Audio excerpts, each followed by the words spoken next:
বন্ধুর লাশ নিয়ে অ্যাম্বুলেন্সে করে তার গ্রামের বাড়ি যাচ্ছি। সময় কাটানোর জন্য ফোনটা বের করলাম। ঠিক সেই মুহূর্তেই মোবাইলে একটা মেসেজ আসে। আমার সামনেই আমার প্রিয় বন্ধুটি কফিনের মধ্যে লাশ হয়ে পড়ে আছে। মেসেজ করেছে আমার সেই মৃত ফ্রেন্ডের গার্লফ্রেন্ড অবন্তী।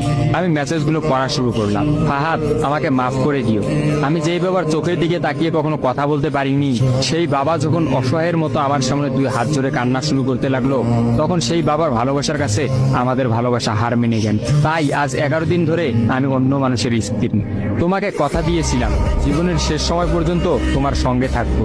আমার সব সময় ভয় হতো যে তুমি আমাকে কষ্ট দেবে, হয়তো আমাকে ছেড়ে অন্য কাউকে বিয়ে করবে। অথচ দেখো, আমি তোমাকে কষ্ট দিলাম, আমি তোমাকে রেখে অন্য পুরুষকে বিয়ে করে ফেললাম। জীবনটা বড়ই অদ্ভুত, তাই না? তোমার কি মনে আছে আমি তোমাকে কাঁদতে কাঁদতে বলতাম আমাকে কখনো ছেড়ে যাবে না? তো তুমি হাসতে হাসতে উত্তর দিতে আমি তোমাকে কখনো ছেড়ে যাব না, তুমি আমাকে ছেড়ে গেলে যেতে পারো। তখন আমি অনেক রাগ করতাম, কারণ আমি তো তোমাকে পাগলের মতো ভালোবাসতাম। তুমি নেই এরকম কোনো পৃথিবী আমি কল্পনাও করতে পারতাম না। অথচ দেখো, আজ অন্য কেউ হচ্ছে আমার স্বামী।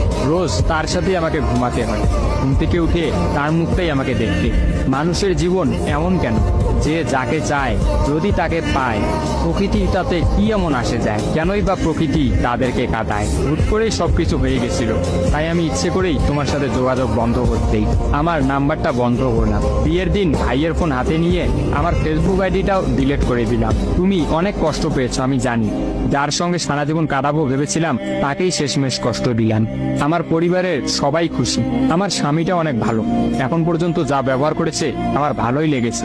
তবে ভবিষ্যতে কি হবে জানি না। তোমার কি আমার সেই প্রথম দেখা হওয়ার কথা মনে আছে?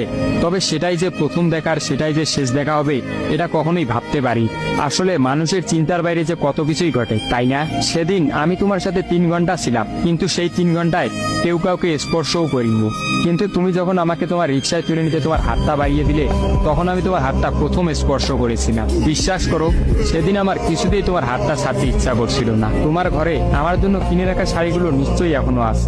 আচ্ছা, আমি তো এখন আর তোমার নই, ওই শাড়িগুলোকে আমি পাবো? তোমার তো যখনই কোনো শাড়ি পছন্দ হতো তুমি কিনে রেখে দিতে, আমি বলতাম বিয়ের পর সবগুলো একসঙ্গে নেব। দেখো, আজ আমি বিবাহিত, কিন্তু আমার স্বামী তুমি নও। আমি এমনটা কখনোই চাইনি। নিজের পছন্দের একটা মেয়েকে বিয়ে করে নিই, তারপরে শাড়িগুলো তাকে দিয়ে দিই। মেয়েরা শাড়ি কতটা পছন্দ করে তা কি তুমি জানো? যদি না জেনে থাকো তাহলে বিয়ের পর তোমার বউকে দিয়ে উপলব্ধি করে নিও। তোমার সাথে আমার অনলাইনে পরিচয়, তাই চিন্তা করেছি কোনোদিনও বেঁচে থাকতে আর অনলাইনে যাব না। আমার নাম্বারটাও বন্ধ করে দিয়েছি। আজকের পর থেকে আমাদের আর কোনোদিন কথা হবে না। তোমার কাছে একটা অনুরোধ, যদি চলার পথে আমাদের কোনোদিন দেখা হয়ে যায় তাহলে প্লিজ তুমি অচেনা হয়ে চলে দিও। নিজের যত্ন নিও আর জীবনটা গুছিয়ে নিও। জীবন তো একটাই, ভালো থেকো। কিন্তু আমি ভালো নেই। চিঠি, তোমার ওই অবন্তী।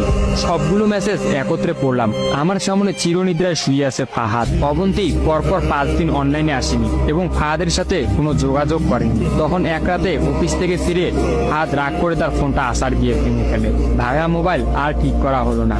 ফাহাদ তার সিমটা আমার ফোনে ইনস্টল করে। জরুরি কোনো কল এলেই একমাত্র ফাহাদকে দিতাম। আর ফাহাদ রাগ করে বলল, যতদিন না পর্যন্ত অবন্তী আমাকে SMS করে ততদিন পর্যন্ত আমি আর নতুন ফোন কিনবো না।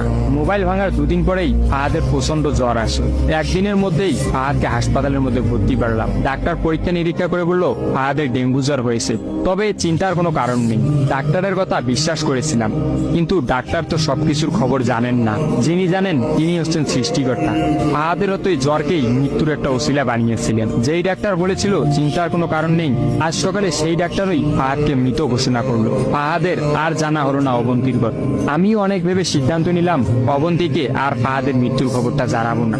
অবন্তী যদি আর সত্যি অনলাইনে না আসে আর সেই পুরোনো সিমটা ইউজ না করে, তাহলে সে ফাহাদের মৃত্যুর খবর কখনোই জানতে পারবে না। কি বা লাভ এই সদ্য সংসার জীবন শুরু করা মেয়েটাকে কষ্ট দিয়ে?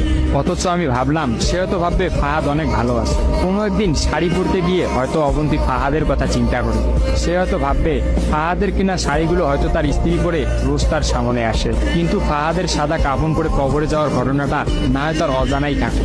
আমি ফাহাদের নাম্বার থেকে অবন্তীর ফোনে একটা মেসেজ দিলাম, আমার জন্য ভেবো না, স্বামীর সাথে নিজেকে মানিয়ে নেওয়ার চেষ্টা করো। বিবাহ বন্ধন জীবনের সবচেয়ে বড় একটা বন্ধন। ভালো থেকো আর স্বামীকে ভালোবেসো। অবন্তী রিপ্লাই দিল, এত সহজে ক্ষমা করে দেওয়ার জন্য অনেক ধন্যবাদ, আর মেসেজ দিও না, বিদায়, চির বিদায়। আমিও মোবাইলটা পকেটে রাখলাম।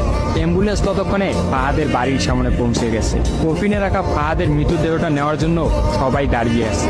আমি ফাহাদের কফিনটা স্পর্শ করে বিড়বিড় করে বললাম, তোর সঙ্গে আর কোনোদিন একই গাড়িতে চড়ে ভ্রমণ করা হবে না। আজ তোর আর আমার একসঙ্গে ভ্রমণের শেষ দিন। বিদায় বন্ধু।